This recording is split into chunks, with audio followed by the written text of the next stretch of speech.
Hello, my name is Paula and I'm a PhD student here at the UCL Energy Institute.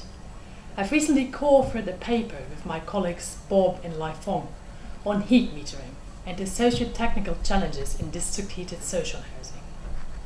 Now that's a bit of a mouthful, so I'm going to explain a little bit more what the paper is actually about.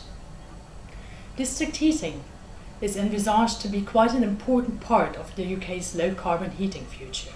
And while currently only 2% of homes are heated through district heating, it's thought that maybe by 2020, 20% of the domestic sector might be served by heat networks.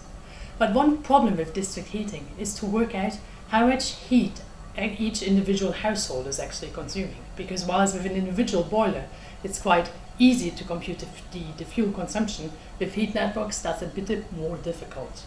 And the way you would do that normally is using a heat meter. And that's widely accepted and is also recommended in the European Union building directives, and it's part of the governmental strategy here in the UK.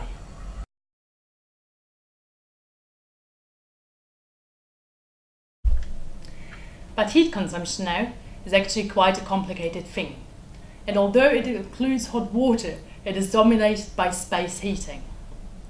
Space heating now is influenced by two groups of factors. Firstly, the physical properties of the dwelling in question.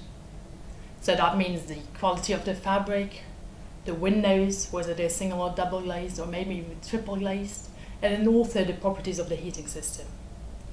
But the second big group of factors that influences space heating consumption are the actions of the householders, or what we like to call occupant behavior. That's things like the choice of living temperature, and then also ventilation routines and generally the amount of time people spend in their homes.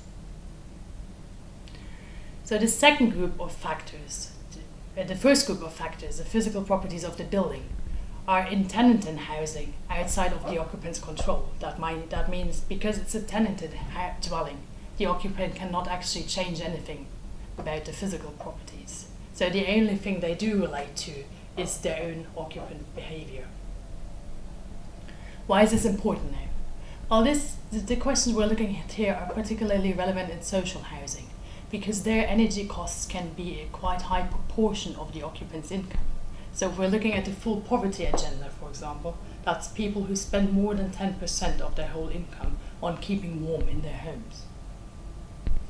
So what this study found is that actually in the context of district heated social housing, issues with fairness can arise from heat metering because the physical properties of the dwelling influence heating consumption quite substantially. So a submodel, which is the government's standard assessment procedure for dwellings, found that, for example, in an apartment block, flats on the top floor, like end flats on the top floor, might consume up to 12% more energy than flats in the middle of the building.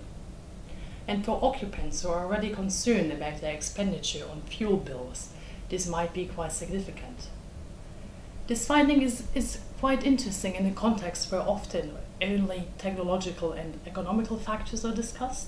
So it's kind of a social implication of heat metering and other methods we could use to allocate heating costs in district heated social housing.